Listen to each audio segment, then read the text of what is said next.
दुसरीकडे राज्यात दिवसेंदिवस तापमानाचे नवे उच्चांक पाहायला मिळत आहेत। इतकंच नाही तर राज्यात सूर्य अक्षरशः आग ओकत असल्याची परिस्थिती आहे। अनेक जिल्ह्यांमध्ये पारा 40 अंशांच्या 45 अंशांच्या पार गेलेला आहे। पाहूया त्यावरचाच एक खास रिपोर्ट।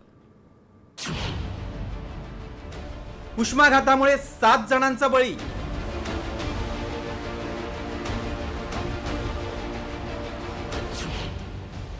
महाराष्ट्रानं गाठला तापमानाचा नवा उच्चांक।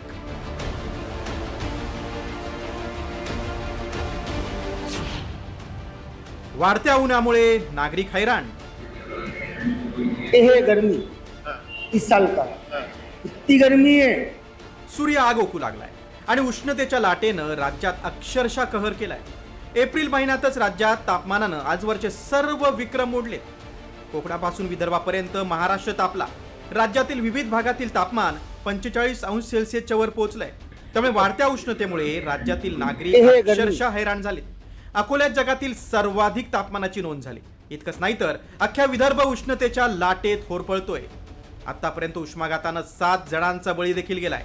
तर दुसरीकडे उष्माघाताच्या रुग्णांमध्येही वाढ होते। राज्यात उष्माघातामुळे रविवारी 4 बळी गेलाय। परभणी, नागपूर, हिंगोली, लातूरमध्ये उष्माघातामुळे मृत्यूची नोंद झाली। इतकंच नाही तर अकोला, वाशिम, बुलढाणा आणि अहिल्यानगरमध्येही 4 बळी गेल्याची माहिती समोर आली आहे। विशेष म्हणजे 1 मार्च ते 25 एप्रिल दरम्यान राज्यात उष्माघाताचे एकूण 39 रुग्ण नोंदवले गेलेत। यात अकोल्यात 7, नंदुरबारमध्ये 5 तर रत्नागिरीत 4 रुग्णांची नोंद झाली। विशेष म्हणजे गेल्या काही दिवसांपासून हवामान विभागाकडून विविध जिल्ह्यांना उष्णतेच्या लाटेचा इशारा दिला जातोय।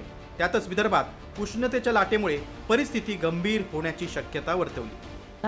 पण ओव्हर महाराष्ट्र विदर्भ एरियामध्ये ॲज युजल विदर्भ एरियामध्ये तापमान जास्त आहे आणि तिथे 2 दिवसासाठी आज ऑरेंज अलर्ट आणि उद्या येलो अलर्ट दिला आहे। तर 2-3 दिवसासाठी हीटवेव्हचं वॉर्निंग दिलं आहे। बघा, कोकणसाठी उष्ण आणि दमट वातावरणाचा इशारा दिला आहे आज आणि उद्या।